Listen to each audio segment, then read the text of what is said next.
Χαίρετε. Σήμερα θα μιλήσουμε για μια κατηγορία εργαλείων του ξυλότορνου που λέγονται scrapers, δηλαδή ξύστρες. Πάμε να τα δούμε από κοντά. Όπως βλέπετε, οι ξύστρες βγαίνουν σε διάφορα προφίλ και πολλές φορές μπορούμε να φτιάξουμε ακόμα και δικά μας εργαλεία ανάλογα με μια περίπτωση που χρειαζόμαστε. Όμως, το πιο κοινότυπο είδος ξύστρας είναι με το στρογγυλό προφίλ, όπως εδώ, εδώ και με ίσιο προφίλ. Η λογική όμως λίγο πολύ σε όλες τις περιπτώσεις είναι ίδια. Συνήθως χρησιμοποιούμε τις ξύστρες αφού έχουμε τελειώσει με την τελική φόρμα του αντικειμένου που δουλεύουμε. Συνήθως κάνουμε ένα τελικό πάσο με την ξύστρα για να το καθαρίσουμε πριν το γυαλόχαρτο. Αυτού του είδους την ξύστρα συνήθως τη χρησιμοποιούμε στα μπολ. Αφού έχουμε διαμορφώσει κατά βάση τον μπολ μας, παίρνουμε ένα χαλαρό πάσο για να το καθαρίσουμε πριν το γυαλόχαρτο. Σε αντίστοιχες περιπτώσεις χρησιμοποιούμε και αυτές τις ξύστρες. Ξύστρες σαν και αυτή χρησιμοποιούμε σε περίεργα σημεία που δεν μπορούμε να φτάσουμε με άλλο εργαλείο, όπως βλέπετε στρίβει. Ίσχυες ξύστρες χρησιμοποιούμε σε σημεία που δεν έχουμε καμπύλες κατά βάση. Μπορούμε να φτιάξουμε και δικές μας ξύστρες, όπως αυτή εδώ, που είναι για να κάνουμε χάντρες. Ξύστρες έχουμε από κανονικό ατσάλι, όπως όλα τα εργαλεία μας, αλλά έχουμε και αυτές εδώ που έχουν καρβίδια στην άκρη τους, που δεν χρειάζονται ακόνισμα. Όταν στομώσει το καρβίδιο, απλά το αλλάζουμε. Και όπως βλέπετε, καρβίδια έχουμε σε διάφορα προφίλ. Μια ξύστρα όπως αυτή είναι πολύ εύκολο να την ακονίσουμε και μπορούμε να κάνουμε πολλές δουλειές με αυτή. Ειδικά όταν είμαστε αρχάριοι. Επειδή δεν βρίσκει εύκολα, είναι ένα ευκολοδούλευτο εργαλείο και νομίζω ότι είναι χρήσιμο σε όλους μας να έχουμε τουλάχιστον μια τέτοια ξύστρα. Πάμε να ακονίσουμε αυτή την ξύστρα. Η λογική είναι η ίδια και στις υπόλοιπες. Όπως κάνουμε σε όλα τα εργαλεία, πρώτα σημαδεύουμε την κόψη μας με ένα μαρκαδόρο για να βρούμε τη σωστή γωνία. Και μετά στον τροχό, με μια πλατφόρμα που αλλάζει γωνία, ψάχνουμε να βρούμε τη γωνία. Άμα τρώει όλο το πάχος, σημαίνει ότι έχουμε τη σωστή γωνία. Εδώ θέλουμε λίγο ακόμα. Εδώ είμαστε. Από τη στιγμή που έχουμε τη σωστή γωνία, τα πράγματα είναι πολύ εύκολα. Κάνουμε αυτή την κίνηση. Και βουτάμε συχνά στο νερό για να το κρυώνουμε. Πάμε όμως να το ακονίσουμε με το τόρμεκ.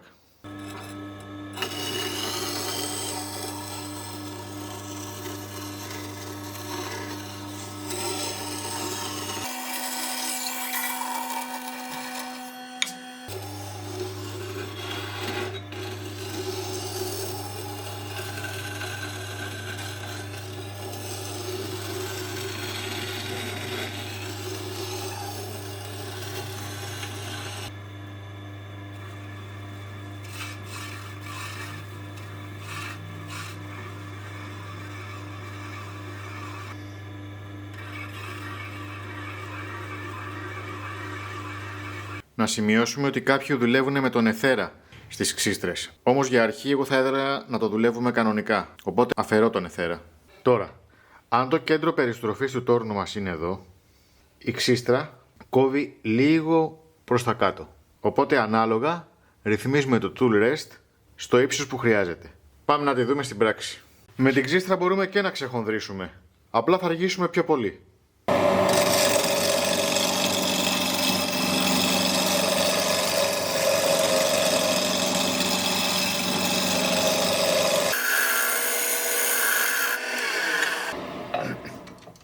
Όπως βλέπετε δεν βγάζει το κλασικό χοντρό ροκανίδι, βγάζει πιο πολύ σκόνη. Αυτό σημαίνει ότι είναι ξύστρα.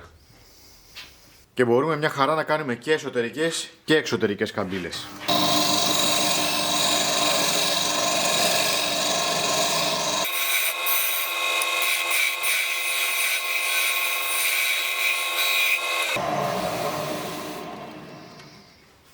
Είναι νομίζω το ιδανικό εργαλείο για αρχάριους.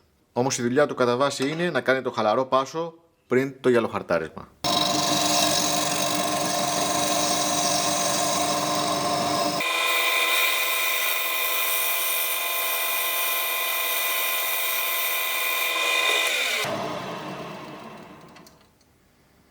Πάμε να δούμε τώρα και τα καρβίδια.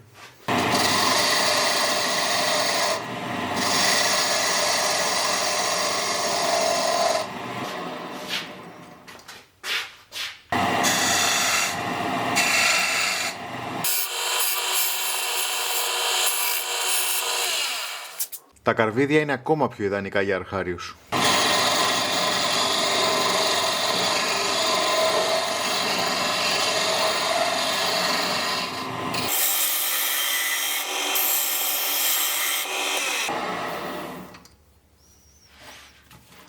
Αν και δεν το προτείνω, μπορούμε να κάνουμε και hollowing, δηλαδή και άδειασμα σε ball με τις ξύστρες.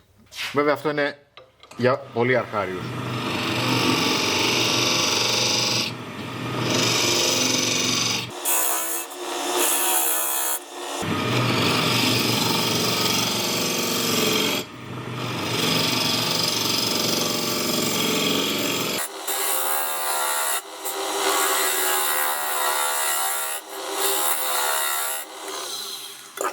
Εννοείται όμως ότι ένα bowl gouge θα δούλευε πολύ καλύτερα σε αυτή την περίπτωση.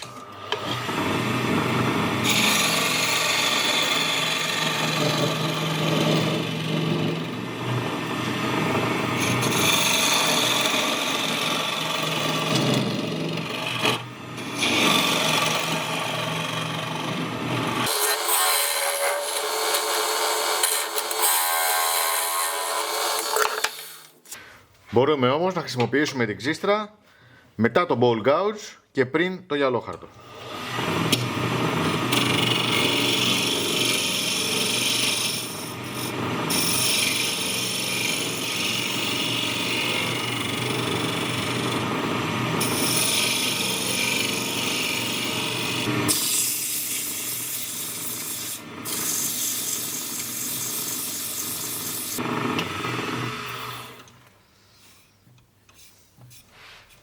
Προσωπικά, από τότε που άρχισα να δουλεύω τα κλασικά εργαλεία του ξυλότορνου, όπως το bowl gouge και το spindle gouge, σχεδόν ποτέ δεν χρησιμοποιώ την ξύστρα.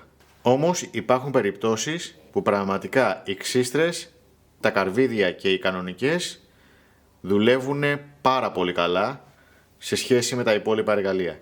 Και μία τέτοια περίπτωση είναι η εποξική ρητίνη. Στην εποξική ρητίνη είναι το ιδανικό εργαλείο για να δουλεύουμε.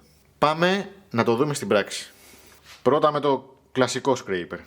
Εδώ θα δούμε πώς δουλεύει και η γωνία όταν είναι λίγο πιο κάτω. Δουλεύει πολύ καλύτερα. Αν το πάω σχεδόν κάθετα, κοιτάξτε τι γίνεται. Αν γυρίσω όμως τη γωνία λίγο, αρχίζει και κόβει πολύ πιο ωραία.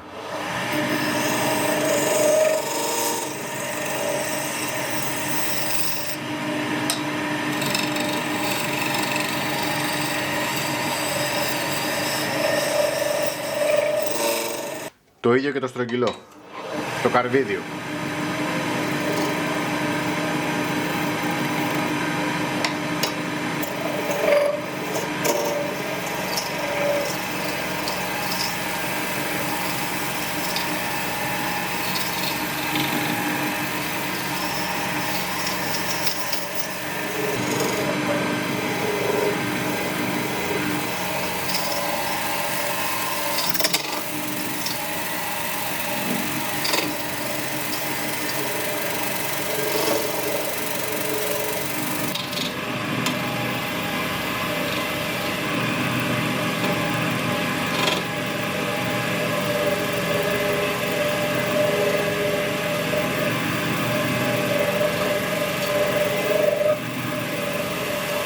Μία άλλη περίπτωση στην οποία οι ξύστρες είναι απαραίτητες είναι οι περιπτώσεις στις οποίες έχουμε περίεργα νερά.